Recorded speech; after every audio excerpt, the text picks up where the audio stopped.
My name is Lee Wigglesworth. This is my wife, Megan Wigglesworth, and we've been foster parents for over 3 years. We first got involved with having a foster parent probably 4 or 5 years ago speak at our church. He just really opened my eyes to the needs in the community. There's a waiting list of children that need a home in our own community, and that's when we first started talking about it together and wondering what that meant, how we could help, how we could support, and what we could do. One of our concerns was, can we financially afford this? That would be a burden financially. Health we costs, assumed, right? yeah. The government, actually, they do help every month. Healthcare was not a problem. All medical costs were paid for. One of our biggest fears in doing this was that these kids are troubled kids and that they have a past and they come with baggage.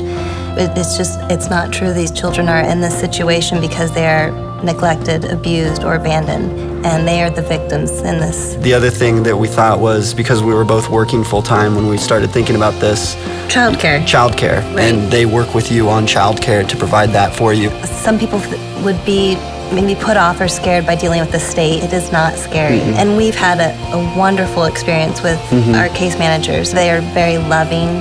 Everybody kind of has the same goal. I mean, Yes. even the state, we're kind of all one team. And I think when we take away that mentality of us and them, we can really work alongside them a lot better. One of our biggest fears was the thought of loving a child, getting attached to them, and losing them.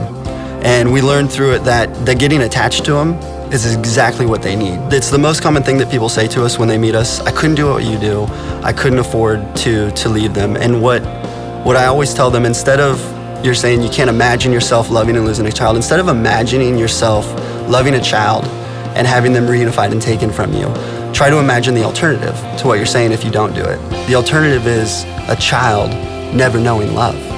I've been praying not just for one more child, but I've been praying for just radical transformation of this community. And my prayer is that instead of a waiting list, that when as soon as DCF gets a call, they're not calling any other organization, because they know we've got a community over here that already has a place for them, that are ready, licensed, ready to go. My prayer is that Washington, D.C. will notice, that we'll start mimicking this program, that the church will step up and do what it's called to do and care for the orphans. If you get emotional at the thought of children being left in shelters and not knowing the love, or not hearing that God loves them, if you get emotional of a child not knowing that, you're exactly who we need as foster parents.